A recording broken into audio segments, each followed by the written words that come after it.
sounds are generated in the stethoscope, you of course have to choose these lung sounds from this library, and this is a library that should grow the next years, because we only take really cool sounds. And if we have a cool sound, we integrate it because we have a sound studio and they amplify the sounds, because we, as I said, we don't want to just run circles with the sounds. They always need to be, needs to be possible to change them according to the respiratory rate, for example. Yeah.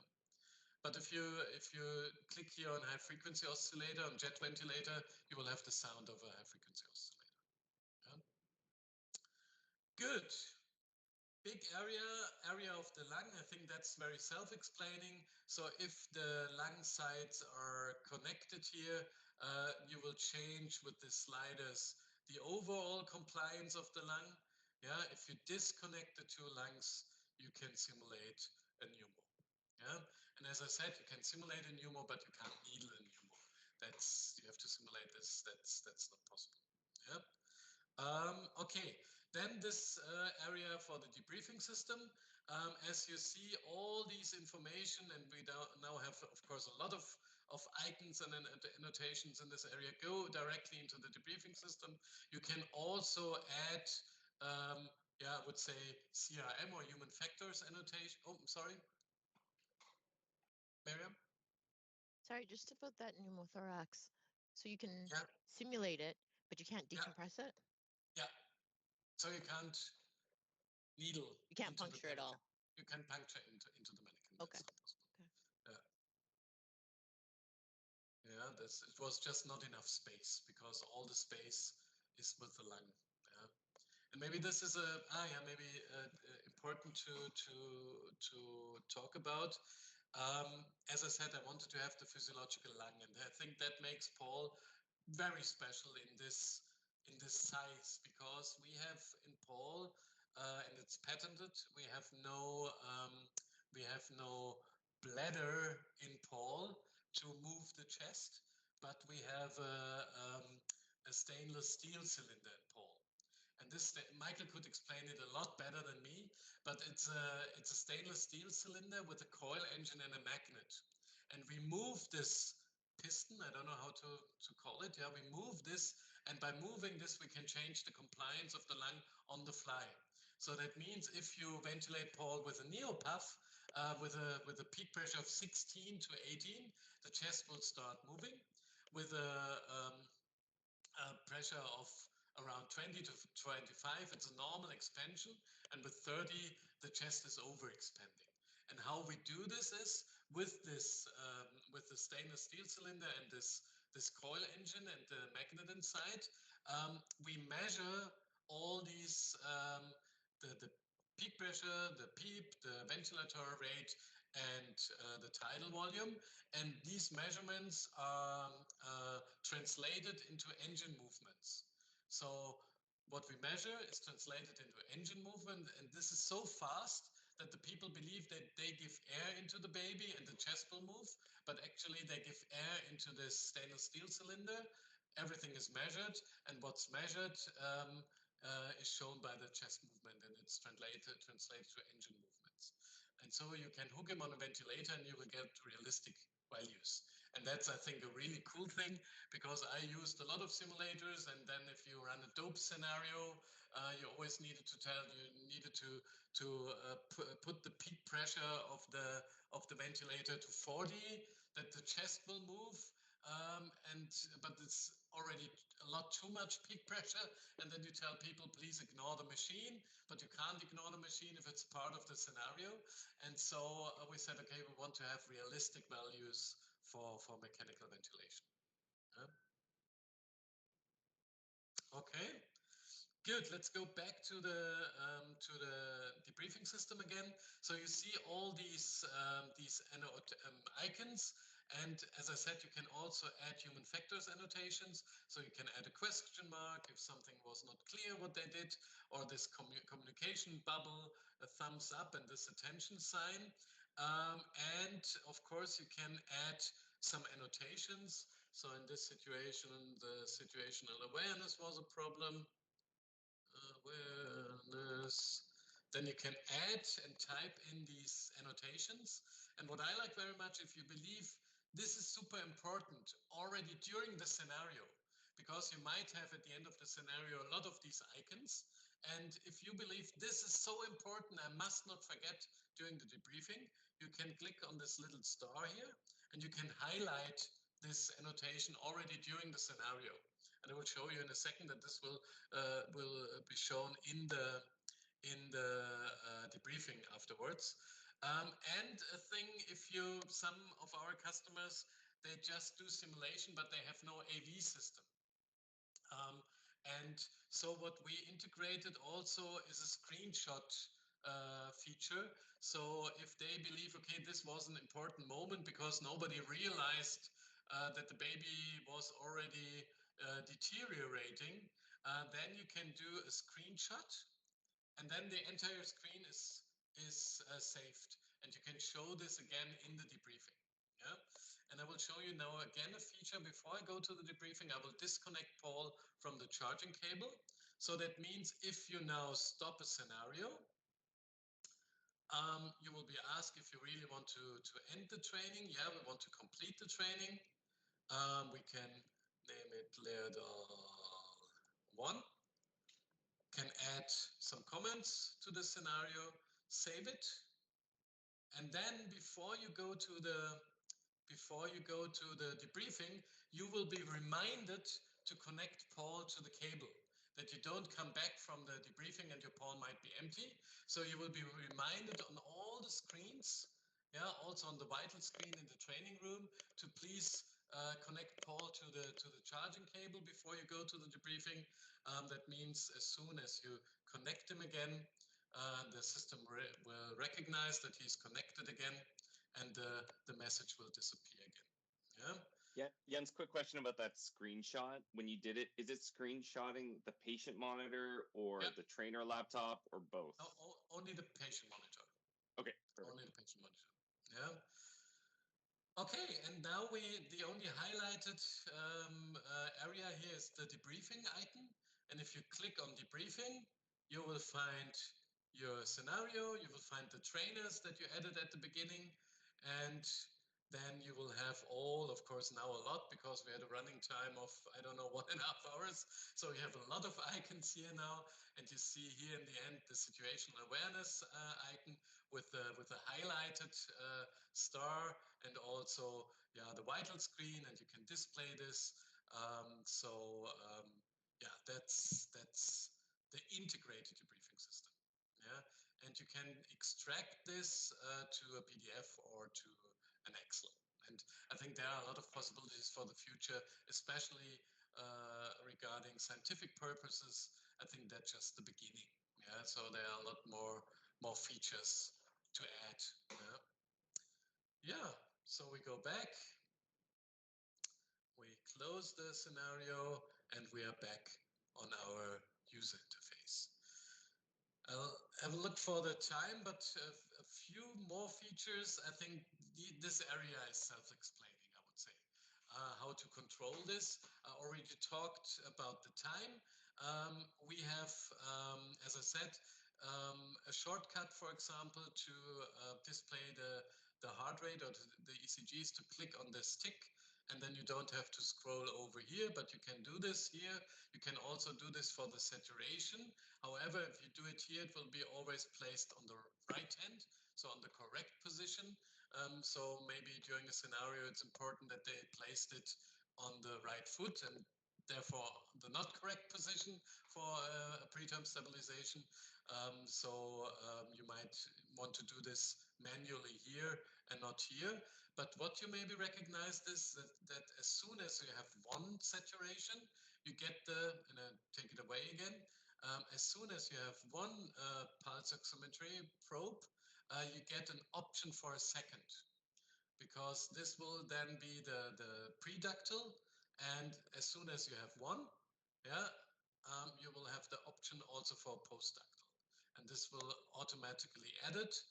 And you can see here these two curves are or values are connected.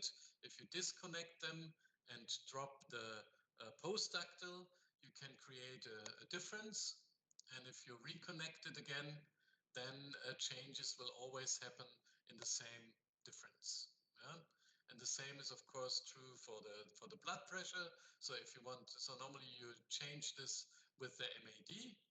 And if you want to create, for example, a PDA pressure where you have a bigger amplitude between the systolic and the diastolic value, you create this amplitude, connect it again, and then the blood pressure will always be changed with a new amplitude. Yeah? And one thing we integrated because it's written in textbooks. I'm not so sure if it's really true. It might be true, yeah, but it's not super relevant, but some of our customers really like it. If you have a very slow heart rate, you might have a pulse deficit at the umbilical cord. That what you palpate might be slower than the actual heart rate. And then you jump on a train you don't want to jump on. You are in ventilations and chest compressions, and this is something people want to simulate. And this is what we can do. So if we disconnect the heart rate and the umbilical pulse, you can drop the heart rate of the umbilical pulse and create this pulse deficit. And again, if you connect it, then it will be the same again. Yeah? Yeah, some people like it. I'm not so sure if this is really super relevant. I prefer an ECG to measure the heart rate and not to palpate. Yeah, good. Vital screens. If you go to settings, what we did, we reprogrammed the most used, I would say, vital screens. But I'm of course totally aware that one company is yeah, coming more and more into the market, Mindray, because they are cheap. And so I think Mindray will be the next monitor we will include. So at the moment we have the Draeger series, we have the Philips IntelliVue series, Philips with larger numbers, Covidien pulse oximetry, and the GEB40. These are the monitors we have at the moment, and it's not only the skin, but we reprogrammed the entire user interface. And so the trainees can use the user interface like they're used to of their monitor. And to be honest, I did this with my nurses. And if my nurses said, Jens, in 15 years of neonatology, I've never been in this menu. We didn't reprogram this menu, but the menus you really need, we reprogrammed, and they are displayed here. So everything, so you can change alarm settings and everything. So you can do this like with your normal monitor, and it looks like with in this case with a Draeger monitor. And this is what people really like, because what I realized is that for us doctors, the monitor is not so relevant, but for nurses, it's super relevant. Yeah, and they sometimes say in debriefings, yeah, this looked completely different, and so this was not realistic for me. And then the entire scenario is not realistic. Yeah, it's a minor detail, but the entire scenario is not realistic. And then the debriefing, of course, is hard. And so we said, as long as we can't simulate everything, and this might be very interesting with our cooperation with Vital Bridge in the future. But we said, as long as we can't simulate everything like arterial lines, we will simulate everything. Or you know what I mean? Not simulate, but if you can't use every real curve.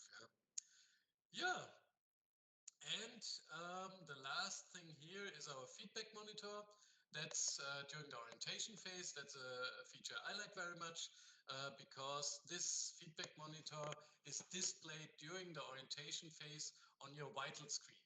So that's what your trainees see during the orientation phase,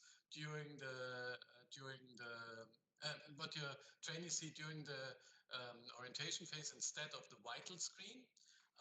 And I will switch back to bless you. Switch back to this view that you can see it here on my screen, and I turn off respiration for a moment. So that's what your trainees see in the training room on the vital screen. And I like it very much because it's so easy to prepare your trainees for what we really expect from them. So they will easily understand, okay, head position matters. And if they overextend Paul's head, they will see, okay, we have no air entry. They have to come into this, into this area, and then they see, okay, that's a lot too much pressure, a lot too much tidal volume. Okay, I have to be a lot more gentle. And I think that's really cool for the orientation phase, to prepare them really very well for the scenario, that they really know what we expect from them. Mariam? What is the difference when that circle is highlighted as opposed to that check mark or the circle check mark not being highlighted?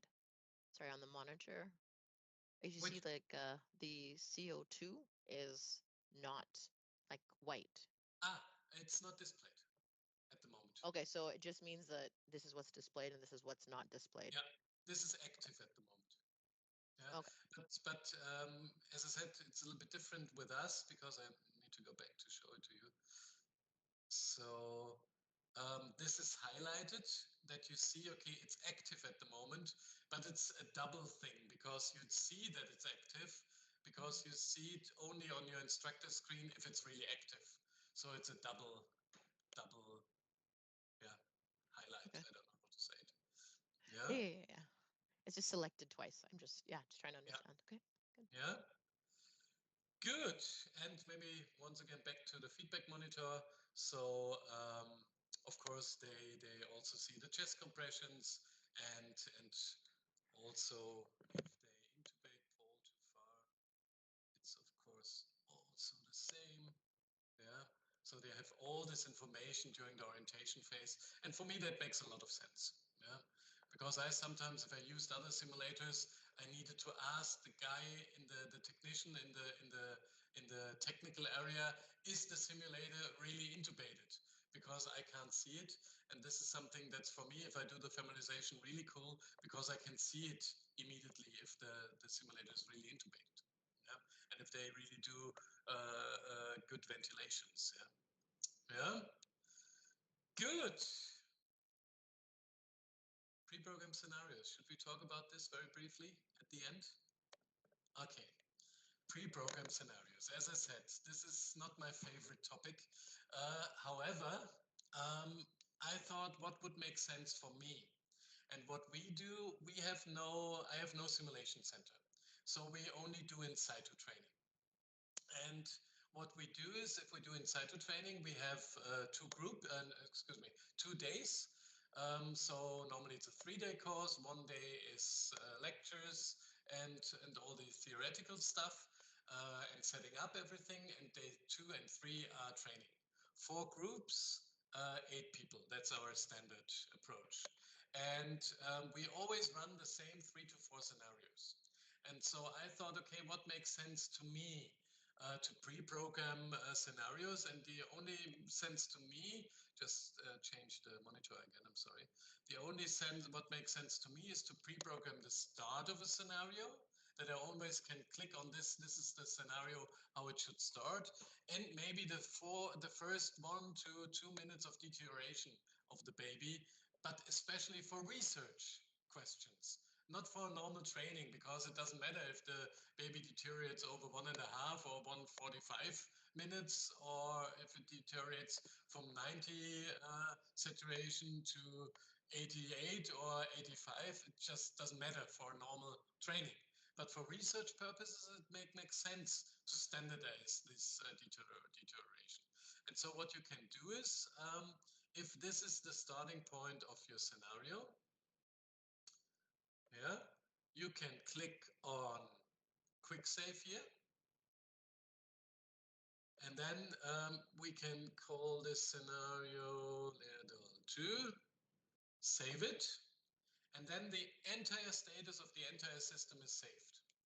And now you see that's your starting point of the scenario. And now your next stage, for example, is a drop in the saturation, a little bit, maybe the heart rate is increased. And also the baby is getting a little bit tachypnoic. And you click on quick save again. and we call it saturation down. And save it again. And now you can choose the transition time between these two stages. We can go down to 20 seconds, save it again, and then this 2 stages will change over 20 seconds. And if we drop the heart rate, the saturation even more, and also the heart rate already, quick save it again, and call it bradycardia, save it again, and the last is maybe apnea. Just very quick and dirty now. Apnea, and save it again. Yeah, and then you have these stages, and you can add as many as you like. As I said, I run all my scenarios on the fly, so for me it's not so relevant. But what I like with this settings is, if you now go to the scenario list, you will find your scenario here. You can change a symbol, yeah, that you find the scenarios you pre-programmed better the next time, and and you now can edit all these stages, of course, yeah, if you want to make changes. And what I like very much is this initial mannequin settings monitor, because that means the scenario starts with an ECG in place, with a saturation in place. I forgot, with a venous access at the right hand, and in this scenario I want to have the father in the room. Yeah, and if I save this now, and I load this scenario, this information goes directly, and I will switch now the screen, will go directly to the vital screen in the training room.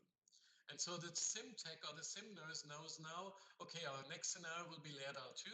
I have to prepare an ECG, a pulse oximetry, a venous access, and the father needs to be in the room. And as long as they are not ready in the room, I'm blocked on my screen. Yeah, so I know they are not ready yet. And as soon as they have completed the preparations, they click on preparations completed. And as soon as they click on preparations completed, we see on our instructor screen, okay, they are ready in the room, we can start. And this is a feature, this is something I always explain to Simtex, and they really love it because they love checklists, me too, yeah, they love checklists. And we developed this feature because it happened not so rare also to me, that we were in a hurry because the debriefing took so long. And we said, okay, next scenario. And then we sat behind the screen and we realized, oh, we forgot to place a vascular access on the baby. And so you have a checklist, you know what to prepare. As long as you are not ready, the team can't start. And as soon as the preparations are completed, we can start the scenario. And as I said, I would not run the complete pre-programmed stages, but I would definitely start with the starting point that the settings are always the same for each group.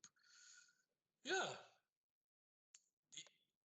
these are the pre-programmed scenarios, and now maybe really the last features. If you log out, so if you stop a training, at the beginning I said you can only, or we'll go to shutdown, you can only shut down the system if you with the software. If the software is not running, or the router is not connected or not running anymore, you can use the magnet. But normally you shut down Paul with the software. And if you click on shutdown, you have to rate Paul. You have to rate, so the customer has to rate Paul's performance in this training. That's mandatory. He can't shut down the system without rating the performance of the simulator. And the idea is, what I always tell customers, we can retrieve this information if we do a software update. And if I see that you, the customer, always gives Paul only 1 star, I will call you and ask what the problem is. Yeah, that's the idea, that we really get feedback from our customers, and so they need to rate Paul's performance, and they can add some annotations about things they want to have, like Mariam, she would add, I want to have an ECG on the back, is that possible? So they can add the text here. And as our simulators are not connected normally with the internet, because that's what we felt very complicated in hospitals, that they really are connected all the time to the internet. What they can do is, because normally I would only get these messages after when we do a software update, and if they, and that's what I believe is, you have in mind, oh, this is something I need to tell sim characters or Leerdal. And then you're on the board back again, and then you forget it. But immediately after the training, you might remember it. And so you can add some text here, click on send with QR code. So QR code is generated. You can use your mobile phone and send the message directly to us. And that's a feature the customers really love. Yeah? And then you can shut down the system. Yeah. Yeah, I think that's it. 2 hours. Yeah, that's very. I mean, it was amazing. That was super handy, and this is my kind of first run through too. So I think everyone's going to find this extremely useful to get familiarized, and you had a lot of great tips and notes throughout that. So I think people are going to really latch onto a few of the things that you said there. So yeah, we really appreciate you doing this. So